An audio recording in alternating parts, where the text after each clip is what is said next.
You're like a local Yeah, we're already not following your policy. Well, yeah, Lost it's on their part. easy money, but it's out of the way. Like, it's on the other side of the tracks. So, like,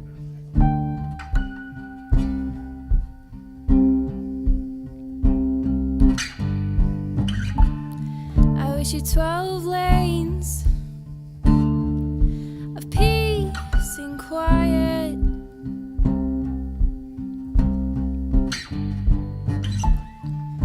And all speed away from human sorrow.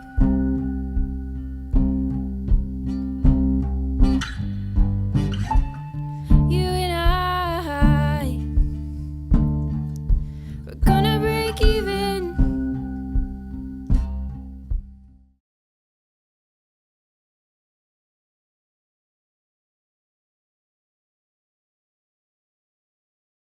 Hello, welcome to Mom's House. We're Rust Owl. In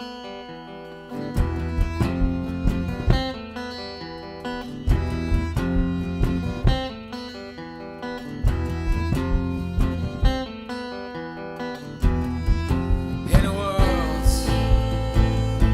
of old lovers, you would find yourself stuck in a dream, lost in one another, scattered across the overflowing stream.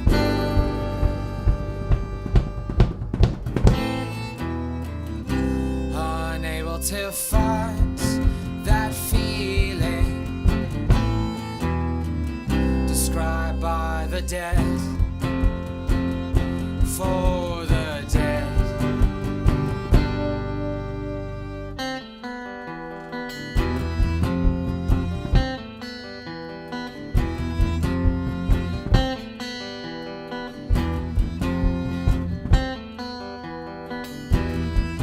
And trust is a hard word, leaving us jealous, playing games with only a guess, doused into believing that you're better off alone without the mess.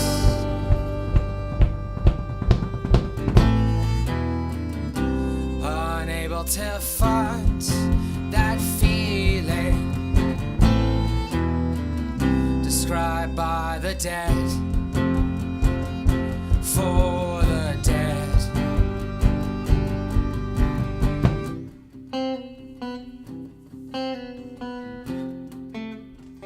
And you see them there, gasping for air, with all they have left is each other, and you wait.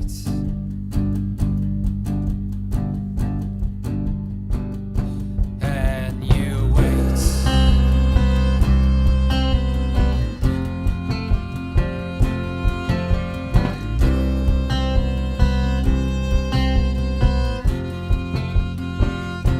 And you wait.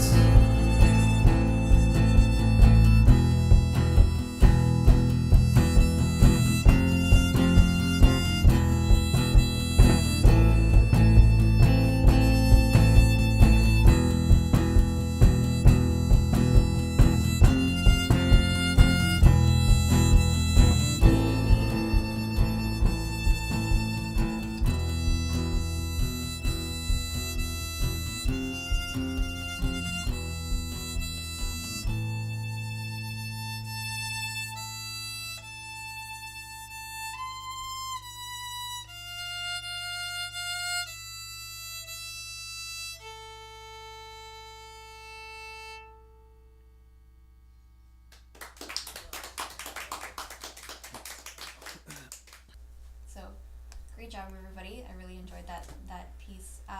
How did you all meet, and how did Rust Owl get started? Well, Jory and I have been friends since high school. We were in a band called 1971 for years, about like seven years. Maybe 7 now. maybe, I can't remember. 7 or 8. Yeah. And then after 1971 or 1971 ended, we got together with Jensen and Robert. What made you decide to start the band though? Like how you met each other? What made you decide to make music together? I don't know. I kind of came in after the fact. Like Garrett had written all these songs. Garrett and Jory had already played a show together as a 2-piece. And I think me and Robert were both there at the show, and then we started playing with them after that. Mm-hmm. I played the show. Yeah. Mm-hmm. Oh yeah. Yeah. It meets. It meets, yeah. So why did you decide to choose the sound that you have now, kind of like a post-punk Americana? What inspired you to go with the sound? I don't know if we chose it. It kind of just happened.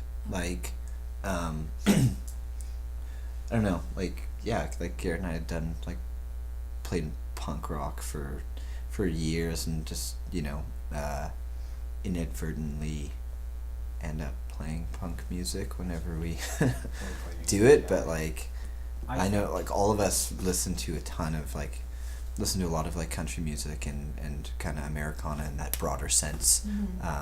And all the genres that fit within that. Yeah. So, yeah, I think they just kind of work together. What were you gonna say? I think if you listen to like Garrett's songwriting and then the work of 1971, then you kind of listen to what we're doing. It's a really natural progression. It's just That's true. the organic songwriting of Garrett. Here is just there's lots of the same guitar playing, but it's just done with a little more age in the sound. Yeah. So who would you say your musical inspirations are for this group? Like who would you compare your music to? Well, we've been obsessed with the Constantines. Like Jory and I have been obsessed with Constantines and Attack in Black and stuff like that since we were younger. So I would say that stuff. Mm-hmm. And I don't know, all of Winnipeg, bands from Winnipeg. Oh, that's good. Yeah, for sure. So you all come from different backgrounds. What are your individual music training? I don't really know how to play this thing. I don't know either, actually. Okay. No So clue. you just picked up the guitar, or I've always just, how did this happen? My mom just showed up with a box one day and it had a guitar in it, and she's like, "Here, you have to play it." And did you take It's okay. lessons, or did you? No lessons or Oh anything. wow, It was self-taught. just- And yeah. did you learn through just listening to the radio, or did you have certain songs you really wanted to learn? Yeah, I had certain songs for sure. I think I didn't really learn how to actually play the guitar until Jory and I started jamming all the time. Like Jory played in a ton of bands. He played in a lot of bands when we were 3 or 4, and we used to get together and just jam for hours. And what about the violin? For me, I took violin lessons, I think, for 4 years or something, kind of middle school, high school type of Okay. thing. So I was classically trained, and then I didn't play for years after that. So it was kind of like starting all over again after that. But yeah, I've been playing again, just kind of by myself for a year or 2 now. And you said this is more like fiddle music, would you say, for this? For this band? Yeah. Not even necessarily fiddle, but just more subtle, just the sound of bowing kind of in a lot of it just adds a nice element. But yeah, this is the first band that I've ever played in, that I've ever been in. This was kind of the thing that got me into music. That's really cool. Yeah. So you guys, how do you go from, that's my next question, how did you go from just liking music to being willing to perform in front of an audience, or even writing your own music and playing it in front of people? What inspired you to do that? I'd like to quote Mark, what's his last name? Sun Kill Moon. Kozlik or something. Yeah, Mark Kozlik. That's wrong.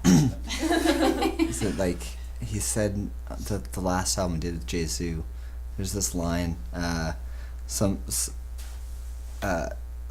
do it for the ego stroke and some do it because it's in their blood and they can't fucking help it. No, I'm probably not allowed to cuss, eh? Oh, okay. Yeah. I think you just can't help. Yeah, you're allowed to swear. Okay, cool. Yay! Fuck. Yeah, I don't know. I think it's just it's like I don't get it. Like I don't get why, you know, like I want to write drum parts or write songs and, you know, make arrangements or anything. It's just like, it just feels natural and it feels good. It makes me happy, and yeah. Part of who we are. Yeah, it wouldn't be good That's either right. if it didn't feel good, I guess. So the songwriting process, how does that start? Or how you write the lyrics primarily? Yeah. Yeah. How do you bring your lyrics to the band? Pretty much write the lyrics, have kind of like the main chords, and then I come to Jory or the rest of the band. It'll be either Jory first or the rest of the band, and then just kind of teach them the chords, and then we go over the lyrics, and it's pretty much it. Yeah. Make the arrangements afterwards. We structure all of it like that. Yeah. So you have like a skeleton first, and then everyone kind of puts in their own kind of, I guess, flavor on it, or their own spin on it. Maybe I just feel see, like, see where we fit. Yeah, I feel like there's been a lot of times in like band practices that we've had where all of a sudden he just starts playing something else. Like we'll finish one song and then he'll just start playing something. Jory will start playing something, and then we'll kind of be like, okay, and start playing something too. And then we finish, and they're like, yep, that's a new song that we're gonna do now. So very, kind of very jam kind of Yeah. inspired. All right. So and when you're adding your own flavors, is it still kind of tailored to your main idea, or are you open to letting everyone just kind of do whatever they want and go with that? I can be back and forth about it. I'm kind of stubborn at times, but yeah, I mainly want like us all to work on it and decide on what we want to do, where we want to put things, and what places. And we want it to be a team effort for sure. Yeah, it's very very collective when we're coming up with the arrangements and really making the song, you know, like idea to finished product. Okay. So this Very last song that we're going to hear, what inspired the lyrics for that song? It's basically that middle age where you don't really know what's what anymore. That's the way I kind of put it, I guess. Like, kind of the point where there's no answer, and now you're just growing old and you don't know which way to go about it. Mm-hmm. I would say. It's really sad. Yeah. So when you were writing that, when you brought it to the band, was the process we just talked about, was that what you guys did? You had the song finished and then everyone kind of jumped in and... Yeah. Okay. And when did you guys know that one was ready to play for others? I think when we first started playing with them, they already had like, how many songs? Like 9 songs that they played together, and they had kind of mostly figured out, and we just kind of jumped in. And so we played a show really shortly after that though. So I think it was just kind of like we had played together once before the first show that we played all together. So I think it was just kind of throwing ourselves in there. Yeah. Yeah. Awkward Age was actually a 1971 song before it was ever Rust Out. Yeah. Okay. We used to play it in that band as well. So.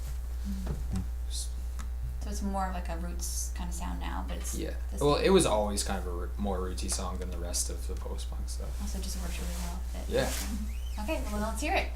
Cool.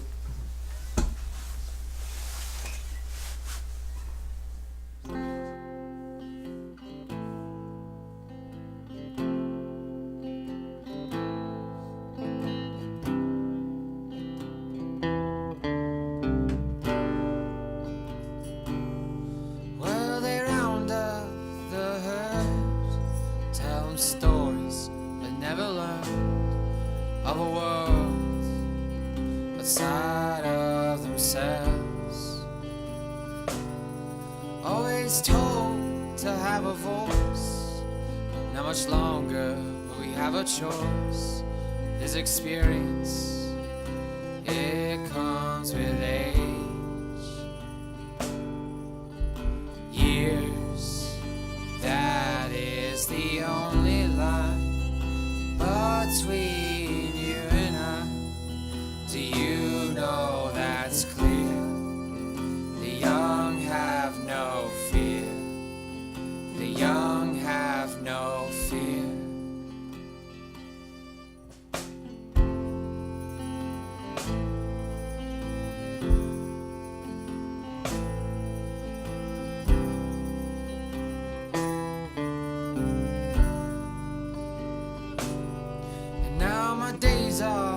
never cold.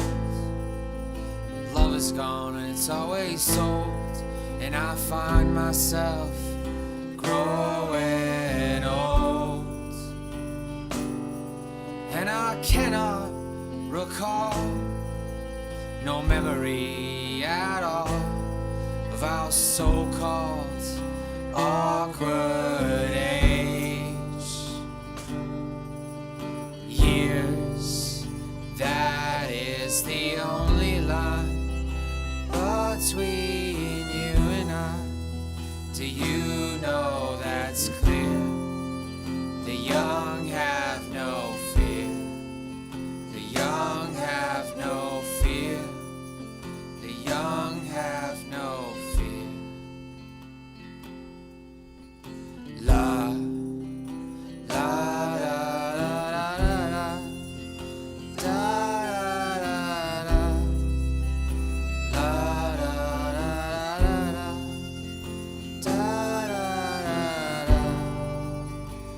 da, da, da, da,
Thanks so much for watching this episode of Mom's House. The month of February is a collaboration with Birthday Tapes to promote their album Birthday Wishes Volume 2, which you can buy at Into the Music, Sunrise Records, and on Bandcamp.